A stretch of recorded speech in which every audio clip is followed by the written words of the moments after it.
Donc si ici on fait référence à combustion classique, si on fait référence à une incinération, eh bien l'impact serait assez similaire, c'est-à-dire, alors ça me permet quand même de donner une précision.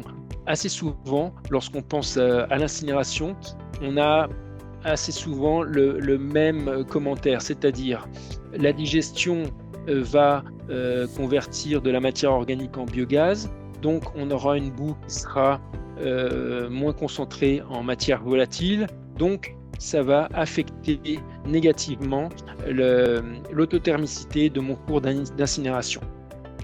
Donc je partage ce point de vue lorsqu'il s'agit de la digestion classique, conventionnelle, parce que effectivement le taux de MV va baisser dans la boue, et en ce qui concerne la cyclicité des boues, elle va être peu différente de celle de la boue fraîche non digérée. Donc effectivement, on va avoir un PCI qui va être inférieur dans le cadre d'une digestion classique, avec un fonctionnement qui sera endothermique pour le four d'incinération, et donc besoin d'apporter de l'énergie extérieure. Ça peut être sous forme de biogaz si on en a suffisamment, ou bien ça devrait être sous forme de gaz naturel par exemple.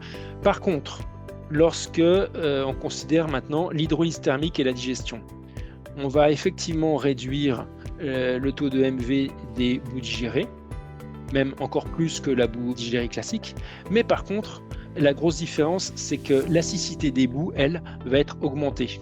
Et lorsqu'on fait le calcul du PCI, qui dépend bien sûr du taux de MV et de la teneur en eau des boues, eh bien, on va se rendre compte que le PCI d'une boue digérée, hydrolysée digérée, déshydratée, va être peu différent de celui d'une boue fraîche. En termes d'autothermicité, on sera proche de l'incinération d'une boue fraîche. Mais par contre, l'intérêt, c'est que la taille de l'incinérateur sera fortement réduite. Alors, selon les cas, on a fait différentes études là-dessus, et on a, comme vous l'avez vu, différentes références à pleine échelle de cette combinaison. Eh bien, l'incinérateur va être réduit de 30, 40, 50% en taille par rapport à une incinération de boue fraîche. Si la conception est faite pour 10 tonnes avec une prévision de montée en charge sur 10 ans, mais que l'année 1, nous avons seulement 2 tonnes. Donc, bonne question. Je me suis pas trop attardé sur l'hydrolyse thermique. Donc, j'aurais pu préciser que c'est un fonctionnement continu, mais par contre, continu si on regarde la boîte noire, hydrolyse thermique, donc alimentation continue et production de boue hydrolysée continue. Par contre, à l'intérieur de cette boîte noire, c'est les réacteurs qui vont fonctionner en batch. Et on va adapter le nombre de réacteurs de 1 à 4 selon la capacité de votre projet.